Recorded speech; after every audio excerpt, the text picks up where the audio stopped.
আসসালামু আলাইকুম। একটা পক্ষ আছে যারা দেখবেন ভারত এবং আমেরিকার আধিপত্য নিয়ে এই দেশে অনেক বড় বড় কথা বলে।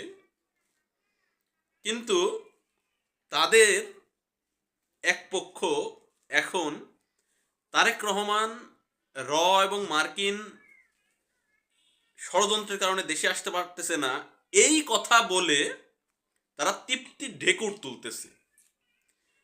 মনে রাখবেন, এরাই হচ্ছে দেশে থাকা, দেশকে বিক্রি করে বিলিয়ে দিয়ে রাজনীতি করা পক্ষ। আর বেগম খালেদা জিয়া এবং তারেক রহমান বাংলাদেশপন্থী। বেগম জিয়া যেমন বাংলাদেশ প্রশ্নে কোনো আপোষ করেন নাই, তারেক রহমান সেম বাংলাদেশ প্রশ্নে কোনো আপোষ করবে না। এই কারণেই তাদের এত বাধা, এত ষড়যন্ত্র। তো তৃপ্তির ঢেকুর যারা তুলতেছেন, খুসাই খুসাই তারেক রহমান কেন দেশে আসতেছে না এইগুলো বলতেছেন, তারা প্লিজ নিজের চরকাটায় তেল দেন।